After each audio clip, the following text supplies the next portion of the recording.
Welcome to this case study. My guest today is Kylie Bloor from Hilltops Myotherapy in Young in New South Wales, Australia. She is a beautiful myotherapist who has enjoyed the challenge of being able to educate her community on what is myotherapy. It's traditionally taught here in Victoria. It's not as well known as other places. And so part of her challenge to get us up out there has been educating people what is myotherapy. Also in a regional town where there's less people and it can be quite challenging to get yourself out there. What I love about Kylie is she just shares what it was like to be, in the industry for 10 years, step out to have her beautiful babies, and then step back in and kind of go, things have changed in that season and in that window. So she started working with us in 2019 and she was kind of seeing maybe 5 or 10 clients a week. And she's going to share with you her story of what she's gained by working with us over the last sort of 18 months or so. There's a lot of great stuff in here. There's a lot of challenges that you'll hear her talk about, but also what I think is really important is the impact that the action that she's taken has created for herself and for her family. So I'm really excited to share this with you, and I look forward to seeing you at the end of the video. Welcome, Kylie. Thank you so much for taking time out today to chat with me. It's really, really lovely to be able to speak with you. I would love to kind of hear a bit about your story. How long have you been treating for? And I guess what kind of treatments do you do? Yeah. Okay. So I'm my therapist, and I've been treating just recently after having kids coming back into treating in 2019.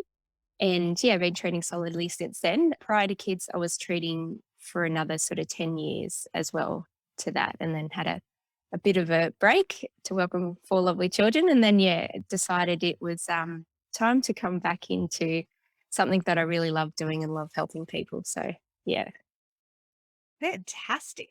And so before you had coaching, how many clients were you seeing roughly per week? Yeah. So to begin with, I'd sort of just come back into it in 2019 and was seeing about 5 to 10 people and treating them each week. And yeah, it was wanting to grow it and looking for some ways and some helps and information out there to sort of help me, yeah, do all the stuff that's necessary in a business when you're running it by yourself that I didn't have the knowledge of. So yeah, it was super cool to come across Alicia and James and Massage Champions to then work with them and increase my bookings. Nice. So what did you step into business coaching thinking you needed? Yeah, so I knew definitely as a my therapist, I'm given the knowledge to how to treat people and in the treatment room, but I didn't believe I had enough knowledge for running the business and how to grow the business and numbers, and also just, well, a lot of the marketing stuff, of course, and just really, really simple things actually, like admin work and setting up some systems to, help make that whole business side of things run more smoothly and easily, I guess. Yeah. So really needed help, even setting up a website, things like that. Like, yeah, just wanted to sort of, I guess, still have some control over a lot of that sort of stuff, being a sole trader and just myself, but wanting to gain the knowledge to be able to grow. What were some of the marketing activities that you put in place? Yeah, so marketing activities that I was keen to jump on board. I had a Facebook business page, but just working out how to use it to engage the community, I guess, and sort of educate them at what myotherapy is, because a lot of people still don't know what myotherapy is out where I live in regional Australia. And using those sort of tools through the social media platforms, Instagram, and that sort of stuff. So then bringing in some Facebook ads and how to post, what sort of posts to create to, yeah, involve the community and get that engagement as well. Nice. And so what was the result of that when you started to get it, when you got your website up and you started to post on social media and started to get engagement? What was the outcome or the byproduct of all of that?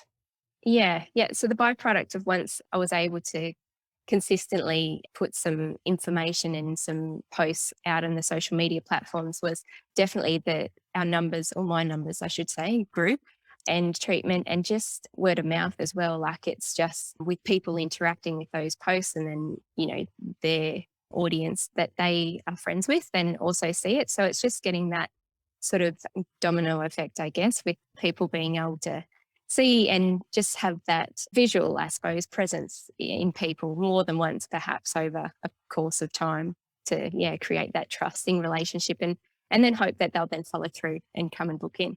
Yeah. Yeah. And so how many clients a week are you seeing now? Yeah, so now I'm working up to 5 days a week, which is amazing. And I'm getting, generally, my books have between 20 to 22, which is pretty solid most of the time at the moment, which is fantastic and amazing to see.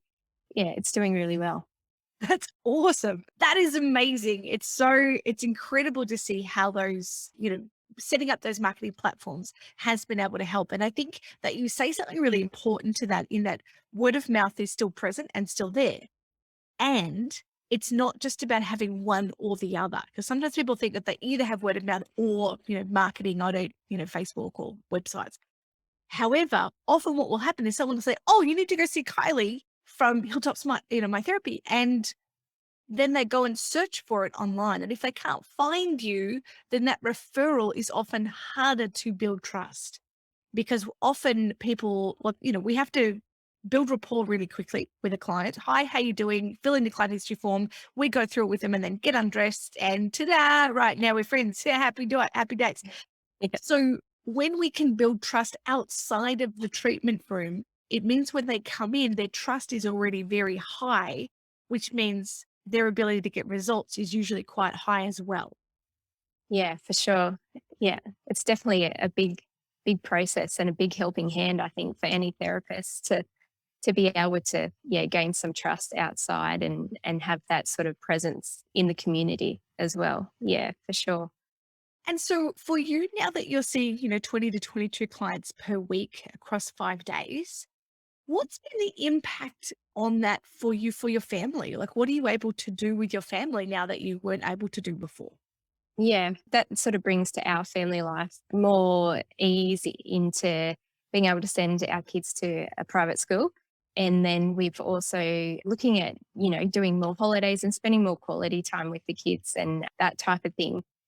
So yeah, it's amazing to be able to also feel not to have the mum hat on, and then to come in as a therapist, as someone who is able to help someone as well, as that then creates a sense of my own identity outside the family life, and then flows on into create that happiness for me, and then within the kids as well and our family. So yeah, on a number of different levels, I think. Yeah. That's so beautiful. If someone was listening to this and they were thinking, I'm not sure, what would you say to someone who's thinking of joining the program? I'd say definitely give it a go. It's so amazing. Yourself, Alicia, and James are fantastic and very supportive. And I think overall, like, it's such a really nurturing and supportive environment to be in, with all the other therapists as well. They're all there to help one another and to lift one another up. So it's totally worth giving it a go. Yeah. Thank you. And what have you've experienced our retreats online so far? What's been your experience of attending retreats online? Yeah, they've been great. They're very well structured, and it's flexible, which is fantastic, especially sort of being regional Australia for me. That makes, things a lot easier to attend those.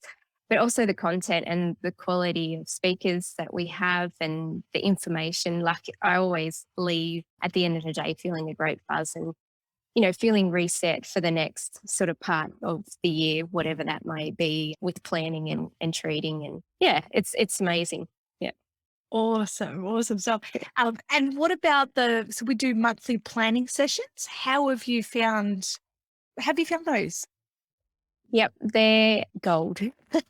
I think the problem is you've got a plan, which is fantastic. And then you have your monthly and weekly steps, which is amazing. And I love the fact that we have that plan to follow. It makes my life easier. And I am a person that, loves to have that structure, I guess, and a bit of a plan. So they're fantastic and really, yeah, sets my intentions and make sure I've got that sort of accountability to myself as well as within the group to show up. So yeah, it's fantastic. That's so good. That's good. Is there any other element to the program that you really enjoy? I think I the just love coming on to your base camps and things like that. I really would love to attend a retreat soon in person, but just the everyone that I've been in contact with through the group has been amazing and just really supportive and just feel really connected and yeah, feel like we're all sort of working, of course, to our own goals, but have this greater sort of beauty and value that we're adding stuff to the world in our own little pockets, I guess, of the world, which is amazing. So it's fantastic. I love connecting with everyone. And I think it's incredibly important as therapists is that often we operate as silos. It's just us and our clients, Mm, especially when we're regional.